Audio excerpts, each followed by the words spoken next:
For a lot of you that don't know Rob Reiner, he's very interesting. I mean, he was a very interesting guy, famous director, very much a big Democratic Party booster. The reason why I'm talking about his politics is because, he was found dead alongside his wife in his home in Los Angeles last night and had an incredibly tragic story at the end there. The reason why I'm talking about his politics is because the Republicans are talking about his politics. Now, under different circumstances, when a beloved, celebrated Hollywood director dies in such a gruesome fashion, I feel like that's almost like a uniting thing, because we're not talking about Henry Kissinger, you know what I mean? We're not talking about Dick Cheney. We're talking about like a Hollywood director guy, right? He was a resist lib, as many Hollywood directors are, or as many Hollywood figures are, and it's like a fairly normal position. He doesn't have access to the halls of power in the same way that like a politician or even like a political operative has. Although he did do some like political initiatives at Attention and things of that nature, I find it really strange that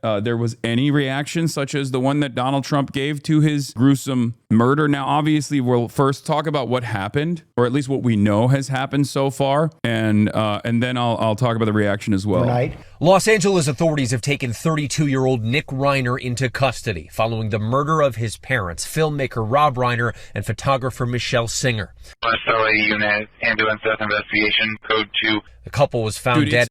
It's an home. insane Senior story. law enforcement sources tell ABC Actually, News insane the story. couple appears to have been stabbed to death. The Los Angeles Police Department is now conducting an investigation at this residence here on Chadbourne, and that investigation will continue over the coming days.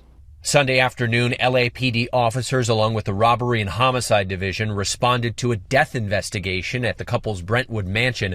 According to police, once inside the residence, they discovered two dead bodies, a 78-year-old and a 68-year-old. A neighbor tells ABC News actors Billy Crystal and Larry David visited the home after police arrived. One neighbor said Crystal looked like he was about to cry. Police closed off the area as the investigation continues. And Rob Reiner and Nick Reiner had previously actually worked on a film together documenting Nick's struggles with drug addiction and mental health issues. That was back a decade ago. Yeah. Nick Reiner now being held on $4 million bond. We still have not learned the official charges he's facing. We're expecting an update from the LAPD later today. Home invasions aren't common in Brentwood. Home invasions in general are not as common as the media would have you think in Los Angeles. Having said that, however, this is not a regular home invasion. They literally have arrested the son. Like they arrested his son as the suspect. You understand that, right? It's not like a home invasion or a robbery gone wrong. The most likely scenario from the details that have been released so far, considering that the son is in the custody of the Los Angeles Police Department at this moment, is that he stabbed them. So I guess the initial press conference that they did was really bad. And ironically enough, it was actually People's Magazine that was the first to actually release the information that it was actually the son that was a suspect here. Rob Reiner and his wife Michelle were killed by their son, exclusive sources. TMZ was first to report that there were two dead bodies found in Rob Reiner's home, but the ages matched Rob Reiner's age and Rob Reiner's wife, Michelle Singer Reiner's age. We covered that when TMZ broke that story. And then a couple hours later, People Magazine actually broke the story that the son was the suspect. But the initial press conference by the Los Angeles Police Department was incredibly confusing and people didn't understand what was going on. And then after the People Magazine broke the story, they revealed that it was the son that was arrested. Or the son is a suspect. He's in the custody of the Los Angeles Police Department. Rob Reiner and son Nick got into a heated argument at Conan O'Brien's Christmas party over the weekend. But still not clear on what has happened here. And family members are continuing to be interviewed as this investigation continues, but obviously this is a very large... Yeah, he doesn't have... he's being held without bail now, for the record. Initially, he was being held on $4 million bail, and then now he's being held without bail. That's right. And Rob and Michelle Reiner had 3 children, 2 sons and 1 daughter. They were most recently photographed together, all as a family, on the red carpet for the family's newest movie. Rob and Michelle had both worked on, Rob had directed a sequel to This Is Spinal Tap. So they were out there being photographed in September all together as a family. But it going to obviously come up right away that Nick Reiner struggled for many years with drug abuse. He was homeless for a time. And that's something that Rob Reiner spoke about. Yeah, he even made a movie about it. Like he made an analog. Like he made a movie specifically about his son's struggles being Charlie, right? Isn't that what it was called? In 2015? Yeah, I think what's also worth noting, right, we learned about this happening, that it happened in the late afternoon local time here in California yesterday. Looking at the jail booking document, you can see that Nick Reiner was arrested yesterday. Him being homeless and a drug addict is not relevant, Chad. That doesn't make one a murderer. It doesn't make him a murderer automatically, but the police suspect him of doing this murder. So in this circumstance, it's contextually relevant that he did have issues with mental health, considering that this is, it feeds into potential motive. Well, I was thinking about what it was like to sit down with him because, sometimes you never know what you're going to expect when you're talking to one of these A-listers who's been around forever, who's been out there in the movie making industry, who could do doing anything, talking to anybody. Sometimes they might be dismissive, but in the case of Rob Reiner, he made everybody feel at ease immediately. He was cracking jokes with the folks there on the set that day, having everybody in stitches. You could tell that he was a natural born entertainer, and that came, of course, in part from his father, Carl, who was a comedy icon as well. Yeah, I'm not like a big parasocial guy, but Rob Reiner is a pretty nice dude. I mean, he was definitely super lived up, but I mean, very, very nice guy overall. Like he's not one of these dudes that's like in any way, shape, or form remotely problematic, I would say.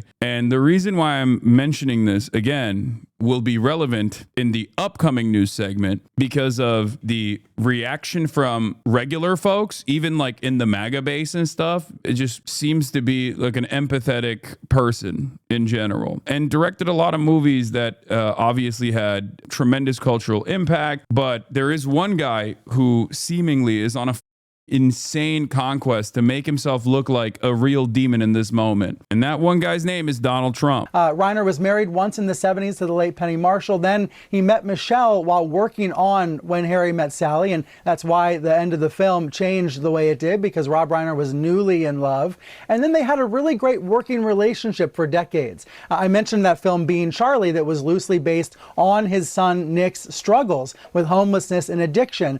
But there were films that Michelle and Rob worked on together, including most recently that sequel to Spinal Tap that just came out in September. I was inspired by an interview Reiner did with NPR earlier this year, saying that he wanted to keep telling stories, that even in this AI world, that in this corporate Hollywood world, that people are always going to want to connect to great storytelling. And that's what Reiner was able to do, whether through his own production company, through supporting actor roles on sitcoms and movies, or working. Yeah, his he had a banger run. Here are some of the most iconic ones, obviously. This is Spinal Tap, following his acting stint on All in the Family, where he earned an Emmy Award for Best Supporting Actor twice for portraying Michael Meathead Stivic, a 1960s hippie Bronx-born. Reiner turned his attention to directing in the 1974 TV movie Sonny Boy, but his first big success came in the 1984 mockumentary This is Spinal Tap, which chronicled the misadventures of a fictional British heavy metal band.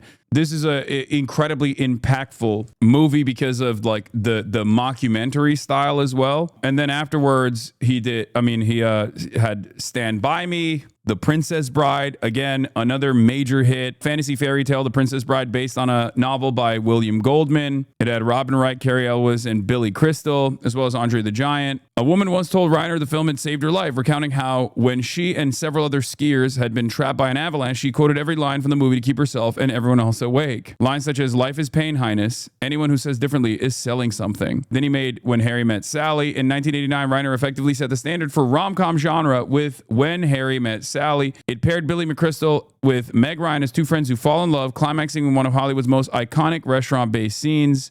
He made Misery, another adaptation of a King novel. And then he made A Few Good Men, the 1992 courtroom drama, concerning the court-martial of two Marines for the death of a fellow soldier. He's just banger after banger after banger. And in his later years, He also was a big Democratic Party booster. He was involved in a lot of political activism surrounding marriage equality. Just an all-around empathetic person. Yeah, he was really known for speaking up for members of the LGBTQ community, trying to help lower-income people in various neighborhoods in Los Angeles. So he wasn't just a figure in front of the camera and producing and known for giving us great films throughout the years. He was really humanitarian. Reiner campaigned for early childhood education and healthcare as well as gay rights. His other movies included 1994's North, starring Elijah Wood, 1995's The American President, starring Michael Douglas, 1996 film Ghost of Mississippi about the trial of Byron Del Beckwith, who killed civil rights activist Medgar Evers. The filmmaker returned to the form following several commercial flops in 2007, The Bucket List, which starred Nicholson alongside Morgan Freeman. I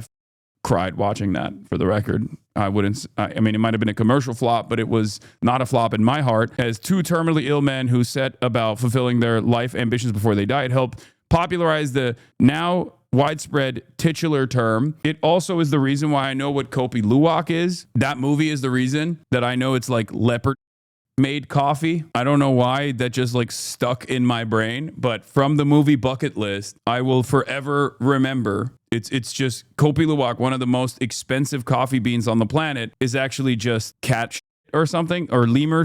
I don't know. It's poop. It's literally poop. In 2015, the semi-autobiographical Being Charlie, co-written by Reiner's son Nick, looked in the painful relationship between a young man dealing with addiction and his father. 2 years later, Reiner directed and appeared in the 2017 film Shock and Awe about a group of reporters covering the U.S. invasion of Iraq. In 2003, he also played father of Zooey Deschanel's character in New Girl, and versions of his larger-than-life self on TV shows like Hannah Montana, Was a Waverly Place, 30 Rock, and Happy-ish. Reiner, who also appeared as a movie studio executive in 2020 miniseries Hollywood, was once quoted as saying, "If you're a creative person, you try to create things that are an extension of yourself." He's done a lot on camera. He's done a lot off camera. All around empathetic, good guy, trying to do his very best, right? The fact that we've 3.8 million people have lost their health insurance, almost 1 million people have lost their jobs, and over 6,000 people are dead or wounded in Iraq. These are grave mistakes, and we have a president who's unwilling. Yeah, how dare he? How dare he say such things? How dare he have an opinion on this? A thing that should transcend politics, by the way. A thing that should transcend politics. In the way that discourse takes place in the United States of America, even historically, even all the way back when he was saying this is still considered a ridiculous political statement. That's how it is. That's just how it has always been in this goddamn country, and that's how it will be forever. But once again, the reason why I'm bringing this up is because this should not be considered like a politically divisive subject, right? One party should be saying, oh, well, we just have a different method of solving these issues over the other. And yet, for some reason, this is considered a politically divisive thing to bring up. He also advocated for a number of causes, including marriage equality, early childhood education, and fighting big tobacco. Brian, tell us a little bit more about the politics. Think about that. Yeah, that's from 22 years ago. That statement was from 22 years ago. Have things changed? Or are the problems that he was addressing 22 years ago damn near identical now, if not worse? Isn't that crazy? I feel like living in the United States of America and doing discourse around politics is like Groundhog's Day over and over again. We just keep repeating ourselves. This is like endless spiral, an endless downward spiral as we just like constantly fight over whether or not this is even an issue at all. Yeah, and unfortunately, President Trump is out this morning with a pretty crude, pretty crass post about Reiner, suggesting that maybe somehow he died because of his hatred for all things Trump. I will say this. I am Mr. Rude, okay? I am Mr. Hold people to account. I'm Mr. Someone's death doesn't mean that you should whitewash and launder their reputation. But there are certain people, and I'm not saying this because like Rob Reiner was like on my side of politics or anything like that. I mean, he was definitely a lot more liberal than I am, right? I am someone who he might have even considered a radical, right? I try to talk about people's background and what they have done with how much power they have, right? With what their intent was and what their impact was. Reiner was simply just a good guy. He was just, that's it. He was just trying to do his very best. He was not divisive in any way, shape, or form. From my estimation, I don't think like even the Russiagate stuff was all that. Like he was libbed up. Like a pretty basic Hollywood director, celebrity who had liberal opinions and rooted his worldview around empathy for those who have of less than him. So the very fact that Donald Trump in this situation has come out of the gates swinging because Rob Reiner was anti-Trump is totally repulsive and totally insane. So much so that before Donald Trump came out and made a Truth Social statement, which I responded with, what can you even say at this point? It's one of the most insane things I've ever read. A lot of Republicans were actually on the timeline talking about how, despite Rob Reiner's background, you don't see any conservatives celebrating his death. You don't see any conservatives celebrating his death. There were so many people on the timeline, like Jack Posobiec and all these people being like, remember when everyone was on Charlie right after he was assassinated? Meanwhile, look at how the conservatives are treating, Rob Reiner's death. They all went out and celebrated that no one was actually Rob Reiner. First of all, there's a difference between Rob Reiner and Charlie Kirk, okay? I'm sorry. One is directly a political actor who is a major advocate for all the cruelty associated with this administration and was actively working to get this administration in charge, succeeded, routinely collaborated with the administration, as opposed to like a libbed up Hollywood director who every now and then makes a statement about gay rights and is like, is a booster for the Dems too, right? Like his major output wasn't politics. His major output was not being political. And even if it was, and I'm saying is not, even if he had a lot more political initiatives, right? Even if he was a political actor, you have to look at what he was trying to accomplish. You have to look at what he's trying to do. It is insanity to respond in this sociopathic manner to someone like Rob Reiner's gruesome murder. Donald Trump, of course, though, unpredictably, because I didn't even think he would go this far, because it's so weird and gross and so repulsive that I think this will actually be another turning point, another pivotal moment that actually makes his base go, "Ugh, you went a little too far here, sir." That's what I suspect, because he came out after some of these details were made public and he said, a very sad thing happened last night in Hollywood. Rob Reiner, a tortured and struggling, but once very talented movie director and comedy star, has passed away together with his wife, Michelle, reportedly due to the anger he caused others through his massive, unyielding, and incurable affliction with a mind-crippling disease known as Trump derangement syndrome, sometimes referred to as TDS. He was known to have driven people crazy by his raging obsession of President Donald J. Trump, with his obvious paranoia reaching new heights as the Trump administration surpassed all goals and expectations of greatness. And with the golden age of America upon us, perhaps like never before, may Rob and Michelle rest in peace. I don't even know where to begin with how psychotic this is, because I feel like it's one of those things that, at first glance is immediately like, nah, I don't think the base is going to with this. And even if you're seeing people on the timeline try to cope with what Donald Trump is saying, I don't think the normies are going to with this, because from the normie Republicans perspective, lifelong Republicans, people that voted for Donald Trump 3 times, they just know Rob Reiner is a libbed up guy who made cool movies that they watched and they enjoyed. So when Donald Trump comes out and says something so insane, they look at that and go, okay, this is not defensible at all. And that's precisely the reason why Jack Posobiec, before Donald Trump released this statement, was talking about, you won't see the people on the right celebrating the horrific murder of Rob Reiner and his wife, compared to the left's reaction to Charlie Kirk's murder. I'm seeing coworkers parrot, they're not online, they're boomers and normies. Like, what? Nah, I'm unhappy to report that the MAGA coworkers are barking like seals and parroting Trump this morning. I doubt it. I think this will be like the Jimmy Kimmel moment, or this will be like the ballroom moment. No, it's not that I have too much faith. I have very little faith. I think you guys don't understand what I'm trying to say here. Republicans don't actually cut away from Donald Trump for things that you would expect them to. Obviously, like the fact that the affordability crisis hasn't been solved is chipping away at his base of support from the independents and maybe even some Republicans that are experiencing and expressing discontent. But the major pivotal points is usually when he goes after Jimmy Kimmel or some shit. That was a big ding. Another major pivotal point was when he was on Zelensky in the White House. It's stuff like that that actually does noticeably harm his approval ratings. It's all this aesthetic nonsense that you wouldn't normally consider as a major turning point that ends up in the long run playing into his disapproval rating increasing. Obviously, if it was truly America's golden age, as Donald Trump is claiming it is, there would be less critics of Donald Trump. They all play a role here, but oftentimes the pivot points, oftentimes the important points of disagreement come from silly things like this. Silly, it's not necessarily a silly thing, but it is silly in the grand scheme of things in comparison to like waging war with Venezuela after promising that you weren't going to do war, or claiming that you were going to end Russia's invasion of Ukraine. Bro, are you going to trust your own assumption of how MAGA reacts versus eyewitnesses of how they're reacting? Yes. And the reason why I'm saying that is because those are anecdotes, whereas what I'm offering is not simply my own assumption,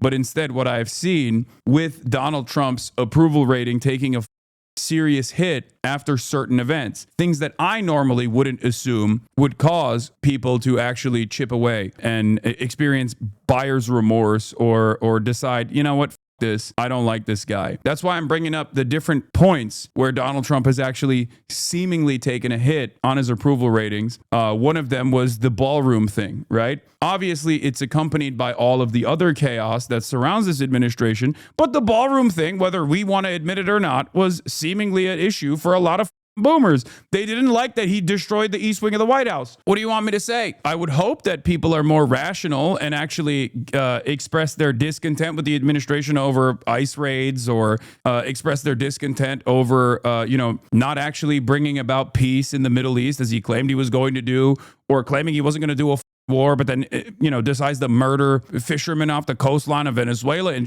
but that doesn't work. That's not something that the base gives a shit about. The base cares about the aesthetics, okay? Trump's base, I mean. This is analysis, okay? I'm not agreeing with it. I'm just telling you what I have seen thus far. This is going to be like tearing up the East Wing in that it's obviously not as horrible or impactful in the grand scheme as half the things this administration is doing every day, but it's so audaciously ugly, it might just shock people into outrage. That's what I think as well. I think this is another one of those moments where a lot of boomers are going to be like, oh, that was actually very distasteful. I don't know why you did that. Because it is audaciously ugly and it's unnecessary. He could have just said, oh, well, despite Rob Reiner's attitude about me, I am truly sorry for the tragedy. He was a fantastic director, something like that, He could have said something like that. Liberals still would have gotten mad and been like, oh, he's not offering enough praise to Rob Reiner, but then that would have been a more defensible posture. But he just came out of the gay swing and being like, oh, he died because of TDS. That's insane. Felix had a really good take on this that I retweeted, but Felix basically said, this is an absolute masterclass in posting. Only a true operator can take a tragic double murder that's completely unrelated to them and make fun of one of the victims in such a way that it seems they were at least somewhat responsible for it. Like, Donald Trump is literally taking blame for a double murder that took place, okay? Because if you read what he's saying here, he's saying like, oh, this guy pissed off a lot of people. It's probably one of my fans that murdered him. Do you not understand how psychotic that is? It's probably one of my fans that killed Rob Reiner because he was doing TDS, and also it's good that he died. That's basically what he said for no reason. Absolutely no reason whatsoever. People are like, how could such a tragedy take place? And while people are trying to understand what the is going on, I mean, this is a high profile incident. This is a very famous family, right? This is so unshocking, bro. Stop it. I think you need to talk to more boomers in your life and more normies in your life. This is the type of shit that they get grossed out by, okay? Yeah, Donald Trump came out and doubled down on his statement. Your statement on Truth Social after the murder of Rob Reiner. Do you stand by that post? Well, I wasn't a fan of his at all. He was a deranged person as far as Trump is concerned. He said he knew it was false. In fact, it's the exact opposite, that I was a friend of Russia, controlled by Russia. It was the Russia hoax. He was one of the people behind it.